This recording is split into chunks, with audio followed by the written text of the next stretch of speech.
welcome to my review of Mr. Miracle number 4. It received a score of 9.2 on Comic Book Roundup from critics and a score of 9.3 from the users. Writer Tom King, artist Mitch Gerads. This is the plot summary courtesy of Comic Book Roundup. It's the trial of Mr. Miracle.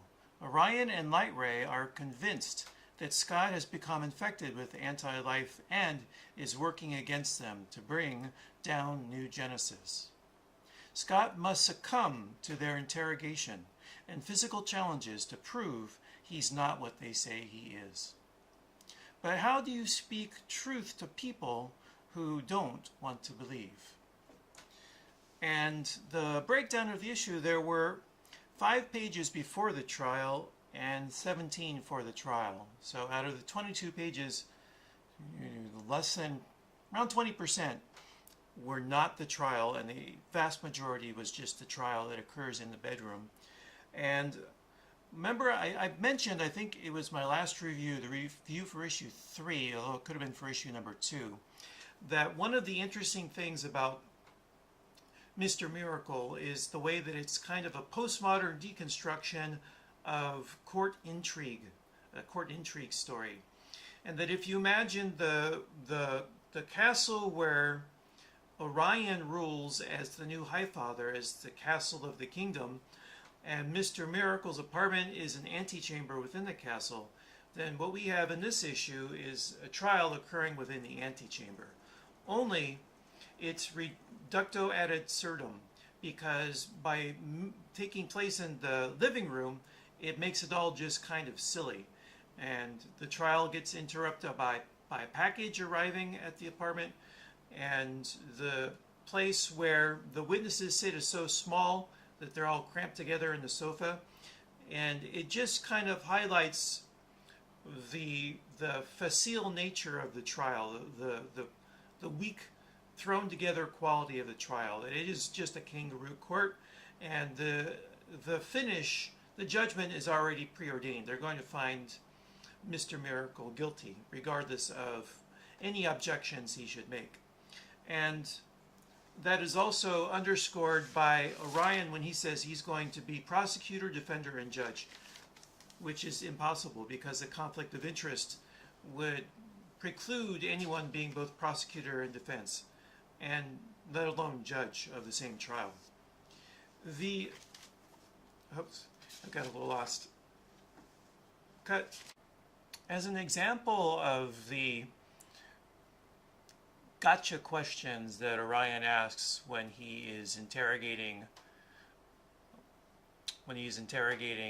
Scott Free, an agent of Darkseid would deny that he is an agent of the Darkseid. True or false? Well, someone who's innocent would also deny they were an agent of Darkseid. Just because you deny something doesn't mean that you're lying about it or trying to hide something. Sometimes you deny something because the truth is you are not that thing. So if Scott says he isn't an agent of Darkseid, that means he's lying, because an agent of Darkseid would lie. If he says he's an agent of Darkseid, then he must be telling the truth. So no matter what he says, he's going to be painted as an agent of Darkseid. It just doesn't really matter. And if you remember back to, I think it was issue 2, where Orion is beating Scott Free, and as he's doing it, the image of Darkseid appears, which lets us, the reader, know that Darkseid has infected Orion. So because we have that knowledge, we have that privileged perspective, our view of this trial is that Orion is the one who's an agent of Darkseid. And perhaps Mr. Miracle is too. He's already said he feels that he has been infected by Darkseid. But whatever happens, we are on the side of Scott Free, because Tom King has given us information that Orion is not who he claims to be. Let's go over biographies. So let's do Big Barda. Big Barda was created by Jack Kirby. She first appeared in Mr. Miracle Volume 1, number 9. And she was based on Lainey Kazan. Give me 1 second. I'm going to drop an image for you of Lainey Kazan. And I've got the image. Oops. Oh, darn it. The wrong button. Okay, there we go. And autofocus. Pretty. She's a pretty woman, isn't she? That's circa the 1960s, an album cover. Okay, back to me. Goodbye, Lainey. And more information about Big Barda.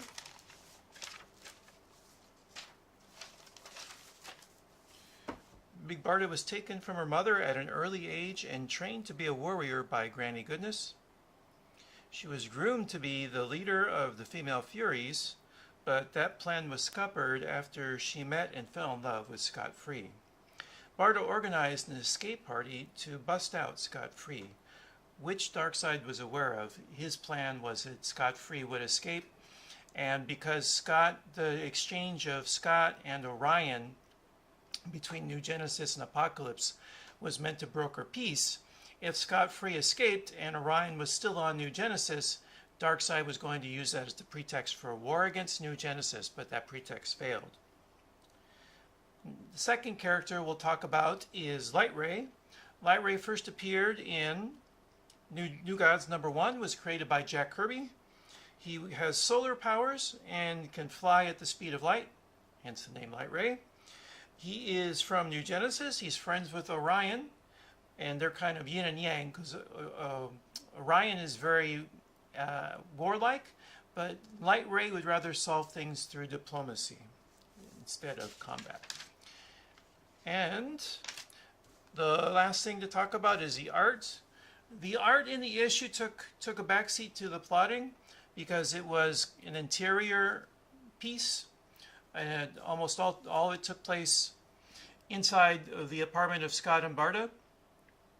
So there wasn't a lot of room for the artist to experiment with color or design. However, the one page where just before Scott Free breaks down, we spend the whole page focused on his reactions to the questions of Orion. And so that gave the artist, Mitch Gerads, a lot of room to focus on facial expression. So let me bring that page up because I really like it. And so each panel you can see how his expressions are changing, and he's becoming angrier and angrier. So we get the slow burn on that, which is really nice. Don't get to do that a lot in comics because most people, most writers and artists, they don't work with a 9-panel grid. Maybe they have 5 panels, 6 panels, and you cannot detail the shift in mood in such a minute detail. You have to do it in broad strokes.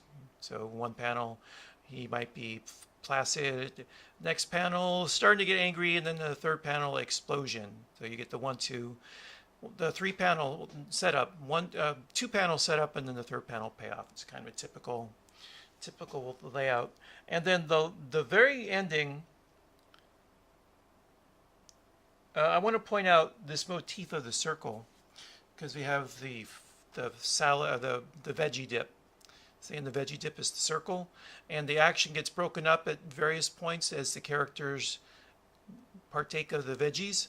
But what's interesting is the very last page, after Scott Free is broken down, we end on that iris out, which also mimics the circle of the veggie page.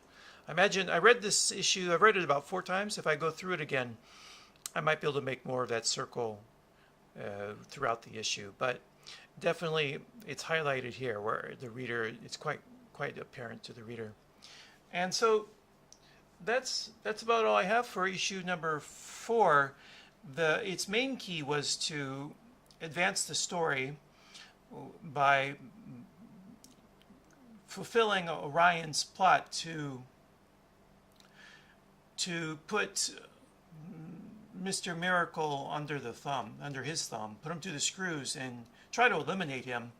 And this precipitates issue #5. 5, 6, and I believe 7 falls in that, are just wonderful issues. So issue 5 is amazing, and I can't wait to review that next week. That's it for now. I hope life finds you well, and I guess I'll see you next time. Take care. Bye.